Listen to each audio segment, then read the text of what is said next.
So, you want to make a horror movie? Well, you came to the right place. Why try to be original when you can follow the same cookie cutter recipe people have been following for decades? Are you ready? Here we go. First off, you need these characters. A white virgin who has great grades and a perfect life. A black friend who listens to gangster rap exclusively and just loves to say, "Oh, hell no!" A blonde friend who can only really be described as a super slut. And a preppy boyfriend who acts all macho but is really a pussy at heart. Next, you need a villain. But we're gonna go with a masked lunatic. It doesn't really matter what mask he wears as long as it's easy to reproduce as a silicone children's Halloween costume. He can use a variety of weapons such as knives, a chainsaw, claws, but make sure he never uses a practical weapon such as a gun. If he does, your movie will be over in about 10 minutes.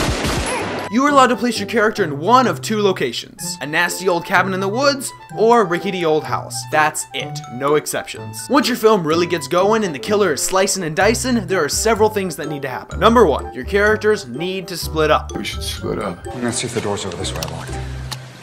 Check down there. We're gonna have to split up to search this place. We should split up. I know it doesn't make any sense, just trust me. Number two, would your movie be scary if the black guy called the cops? No. Once the killing starts, make sure your character's cell phone has horrible connection. The point of having a portable phone, idiot, is that it works. No one can get a signal up here. Find a signal? No, nothing. We're out of range, I'm not getting anything. No bars. I hate the cell. Number three, you wanna know what makes horror movies really scary? Of course you do. Jump scares. I don't care where the characters are, make jump out at them. And by them, of course, I mean the audience.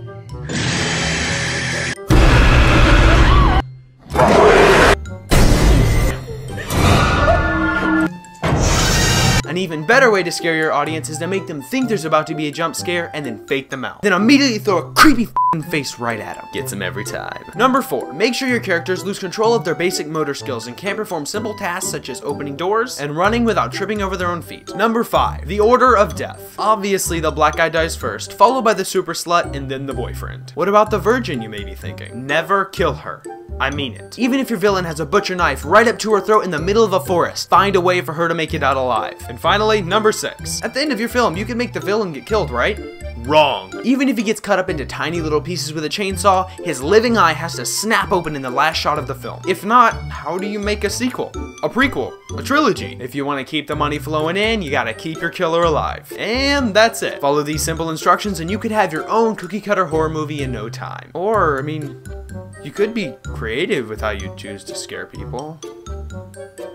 Ah, who am I kidding?